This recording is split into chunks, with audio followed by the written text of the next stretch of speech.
জামায়াত ইসলামীর আ কি প্রত্যাশা? এখানে বলছেন তারা আমি যে জাতীয় সরকারের কথা বলেছি। আপনার কাছে কি মনে হয়? আদৌ কি বিএনপি জামায়াত ইসলামীর আশা প্রত্যাশা মেটাতে পারবে কিনা? বিএনপি এবং জামাত দুটি কিন্তু ভিন্ন ভিন্ন রাজনৈতিক দল। সুতরাং জামাত তাদের রাজনৈতিক ভাষায় কথা বলবে, তাদের যে এজেন্ডা তারা তা বাস্তবায়নের চেষ্টা করবে এবং তাদের লক্ষ্য যেটা সেটাই তারা পূরণের চেষ্টা করবে। ঠিক একইভাবে বিএনপিও কিন্তু যেহেতু রাজনৈতিক দল তারাও ক্ষমতায় যাওয়ার চেষ্টা করবে।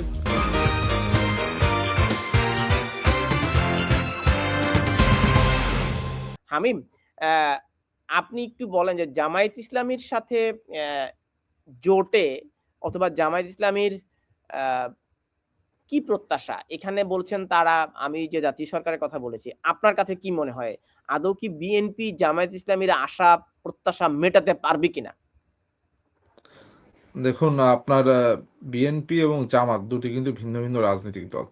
সুতরাং জামাত তাদের রাজনৈতিক ভাষায় কথা বলবে, তাদের যে এজেন্ডা তারা তা বাস্তবায়নের চেষ্টা করবে এবং তাদের লক্ষ্য যেটা সেটাই তারা পূরণের চেষ্টা করবে। ঠিক একইভাবে বিএনপিও কিন্তু যেহেতু রাজনৈতিক দল তারাও ক্ষমতায় যাওয়ার চেষ্টা করবে এবং ক্ষমতায় যেতে চাবে এটাই স্বাভাবিক। এটাই কিন্তু স্বাভাবিক প্রক্রিয়া। সুতরাং এখানে জামাতকে কিভাবে আপনার জামাতের আশা ভরসা বিএনপি মেটাতে পারবে, এটা কিন্তু মুখ্য বিষয় না। কেননা এখানে একটি অন্তর্বর্তীকালীন সরকারের অধীনে নির্বাচন হচ্ছে।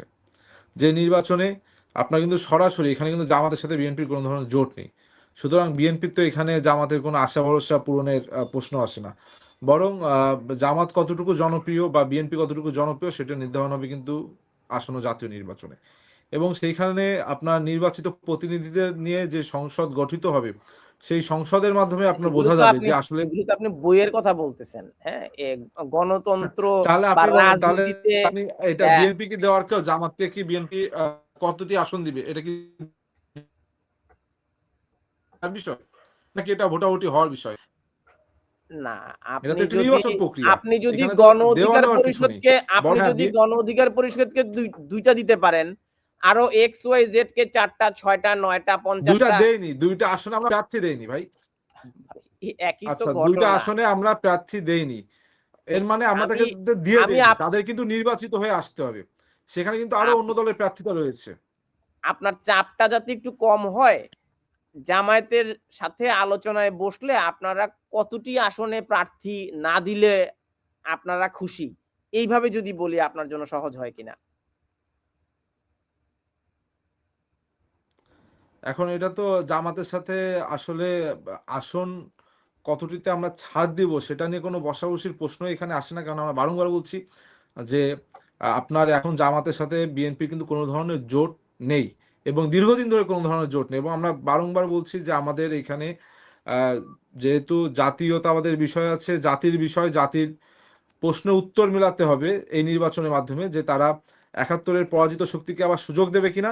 ঠিক একইভাবে বর্তমানে আমরা বাংলাদেশী জাতিরা কিন্তু ২৪ এ যারা পরাজিত শক্তি তাদেরকে কিন্তু সুযোগ দিচ্ছি না।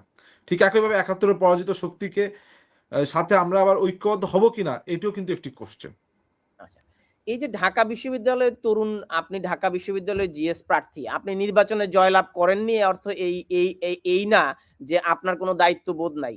আমরা তো দেখি ঢাকা বিশ্ববিদ্যালয়ের শিক্ষার্থী হিসেবে আমরা দেখি যে আপনি এখন এখান থেকে অ্যাম আ মিছিল নিয়ে আপনি ভারতীয় দূতাবাস ভেঙে ফেলছেন।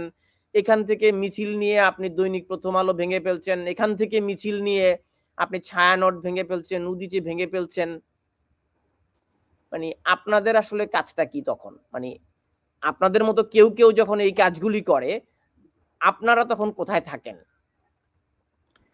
দেখুন, যখন কোন ধরনের এই যে আপনার ভাঙচুর প্রক্রিয়া বা একটি বিভিন্নভাবে বাংলাদেশে আমরা ৫ই আগস্টের পর থেকে দেখছি এক ধরনের মব মব নামক একটি সন্ত্রাসের কিন্তু বৃদ্ধি হয়েছে। আমরা কিন্তু বলেছি যেদিন হাদির মৃত্যুর সংবাদ আসলো সেদিন কিন্তু আমরা আ আমাদের জায়গা থেকে বারংবার বাধা দেওয়ার চেষ্টা করেছি এবং আমরা শান্তিপূর্ণভাবে কিন্তু আমাদের বিক্ষোভ প্রদর্শন করেছি। কেননা আমরা সম্পূর্ণরূপে বিচারিক প্রক্রিয়ায় যেন একটি সমস্যার সমাধান হয় সেটি বিশ্বাস করি। ঠিক একইভাবে আপনি দেখুন যখন আওয়ামী লীগকে নির্বাহী ক্ষমতায় নিষেধ করা হলো আমরা কিন্তু বলেছিলাম নো। আমরা বিচারিক প্রক্রিয়া নিষিদ্ধের পক্ষে। আমরা এভাবে নির্বাহী প্রক্রিয়ায় নিষেধাজ্ঞার পক্ষে না। কিন্তু আমরা দেখলাম বিভিন্ন রাজনৈতিক দলের নেতৃবৃন্দ কিন্তু তারা যেয়ে বলল যে 'প্রথম আলো ভারতের দালাল, ডেইলি স্টার ভারতের দালাল' এমনকি ফ্যাসিবাদের বিরুদ্ধে একটি আ সুউচ্চ কণ্ঠস্বর নুরুল কবিরকেও তারা বলল আওয়ামী লীগের দালাল। অবাক করা বিষয়। তো আমরা তো আমাদের জায়গা থেকে আমাদের ভয়েস রেইজই করছি, কিন্তু আমাদের কথা হচ্ছে অন্তর্বর্তীকালীন সরকার কেন বারংবার ব্যর্থ হচ্ছে, কেন বারংবার ব্যর্থতার পরিচয় দিচ্ছে, আইন শৃঙ্খলা রক্ষা তারা কেন করতে পারছে না? তো সারা বাংলাদেশে যারাই আপনার মতের বিরুদ্ধে যাবে তারা ভারতের দালাল, আর যারা অন্যরা হচ্ছে হয় পাকিস্তানের দালাল, না হয় চীনের দালাল, না হয় আমেরিকার সিআই এর দালাল। এখন আমরা অবশ্য একটু ভালো আছি যে ব্রিটেনের MI5 এর দালাল কাউ আমাদেরকে বলছে না আর কি, কারণ ব্রিটেনের MI5 যে গোয়েন্দা সংস্থা আছে ওটা অনেক পাওয়ারফুল। হ্যাঁ, সবাই শুধু ভারতের দালাল হয়ে যায় অথবা পাকিস্তানের দালাল হয়ে যায়। তো পুরো দেশটাই কি তাহলে দালাল? মানে ভালো মানুষ কি কেউ নাই? সাংবাদিক কি কেউ নাই? কেউ না কেউ দালাল। আপনার বিরুদ্ধে গেলেই কোনো একটা গ্রুপের উনি দালাল। এই সংস্কৃতি আমরা কেন? তো বিশ্বাস করি যে কেউ কারো দালাল নয়, প্রত্যেকে আমরা বিশ্বাস করি, আমাদের জাতীয়তাবাদীতে বিশ্বাসী, প্রত্যেকে ন্যাশনালিটিতে বিশ্বাসী। কিন্তু আমরা দেখছি যে একটি প্রতিক্রিয়াশীল গোষ্ঠীর সৃষ্টি হয়েছে, উত্থান হয়েছে, যারা সুযোগ পেলেই ভাঙচুর করে, সুযোগ পেলেই তাদের বিরুদ্ধে মতের বাইরে গেলেই তারা কিন্তু সামাজিক যোগাযোগ মাধ্যম থেকে শুরু করে আপনার সোশ্যাল মিডিয়াতেই শুধু না, প্র্যাকটিক্যাল লাইফেও কিন্তু তারা ভিন্নভাবে হ্যাম্পার করছে। আপনি দেখুন, খালি প্র্যাকটিক্যাল লাইফের পাশাপাশি আপনি সোশ্যাল মিডিয়া দেখুন, আপনি একটি মতামত তুলে ধরবেন, এইখানে বিভিন্ন ধরনের বট বাহিনী এসে আপনাকে আজে-বাজে মন্তব্য করবে। আপনাকে বিভিন্নভাবে সাইবার বুলিং এর শিকার করবে। অর্থাৎ এই যে এক ধরনের এইটা বারংবার সম্ভব হচ্ছে, এর কারণ কি? বিচারহীনতার একটি সংস্কৃতি তৈরি হয়েছে। আমাদের বিশ্বাস যে একটি জাতীয় নির্বাচন হলে, জনগণের সরকারের কাছে ক্ষমতা হস্তান্তর হলে, তখন কিন্তু তারা এই বিষয়ে কিন্তু আমার মনে হয় যে তারাই নিরসন করতে পারবে এই সমস্যা সংকটে। কেননা এখন যে একটি আনস্টেবল গভর্নমেন্ট রয়েছে, একটি ইন্টারিম গভর্নমেন্ট রয়েছে, এখানে বিভিন্ন মত পথের বিভিন্ন লোকজন রয়েছে যারা কেউই কিন্তু সরকার চালানোয় পারদর্শী না, বরং বিভিন্ন এনজিও ভিত্তিক মানুষ যারা এনজিও চালানোয় পারদর্শী তারা কিন্তু এই সরকারে রয়েছে। সুতরাং আমার মনে হয় রাষ্ট্রীয় ক্ষমতা যখন জনগণের নেতৃত্বের কাছে যাবে, জনগণের জবাবদিহি যে ব্যক্তিবর্গ রয়েছে তাদের কাছে যাবে, তখন এই সমস্যাগুলো নিরসন হবে। এই জন্য আমরা বলছি বারংবার যে আমাদের 12ই ফেব্রুয়ারি জাতীয় নির্বাচনটা সময় মতন হওয়া অত্যন্ত জরুরি। 12ই ফেব্রুয়ারি নির্বাচনের আগে আহ, আহ, ছাত্রনেতা হাদির অর্থাৎ আপনার হাদির মৃত্যুকে কেন্দ্র করে এনসিপি এবং জুলাই অভ্যুত্থানের শক্তি একটা বড় শোডাউন আমরা দেখেছি। হাদির জানাজায় ব্যাপক গণসমাগম হয়েছে এবং একইভাবে আমরা লক্ষ্য করছি যে আগামীকাল বাংলাদেশে স্মরণকালের বৃহত্তম একটি গণজমায়েত হবে। এটি বিএনপির রাজনীতির জন্য বিএনপির রাজনীতির ইতিহাসে সর্ববৃহৎ জনসমাগম বলেই প্রত্যাশা করা হচ্ছে। এবং একই সাথে আমরা দেখছি আগামী 3 জানুয়ারি জামায়াত ইসলামীও একটা শোডাউনের ঘোষণা দিয়েছে। তো এই 3টি শোডাউন কে আপনি কিভাবে মূল্যায়ন করবেন? আসলে আপনি দেখুন, এটা কি নির্বাচনের একটা সামনে তিনটি শোডাউন কিনা আর কি? তিনটি ভিন্ন ভিন্ন বিষয়। হাদির মৃত্যুতে বাংলাদেশের মানুষ স্তব্ধ হয়েছে। বাংলাদেশের মানুষ মনে করেছে যে তারা সকলে ঐক্যবদ্ধভাবে যে ফ্যাসিবাদের অবসান ঘটিয়েছিল এটি তাদের উপর হামলা। এটা কি তারা শুধু হাদির উপর হামলা বলে দেখেনি, বরং তারা মনে করেছে যে ফ্যাসিবাদের বিরুদ্ধে যারা ঐক্যবদ্ধ ছিল তাদের উপর হামলা। সেইখান থেকে ওইখানে কিন্তু শুধু এনসিপির জনসমাগম হয়নি। ওইখানে যে লাখ লাখ লোক হয়েছিল সেখানে কিন্তু বাংলাদেশের বিভিন্ন ধরনের ব্যক্তিবর্গ রয়েছে যারা কোনোদিন রাজনীতির সাথে জড়িতও না। বিভিন্ন সামাজিক বিভিন্ন ব্যক্তিবর্গ, বিভিন্ন পেশার মানুষ সেখানে জড়িত ছিল।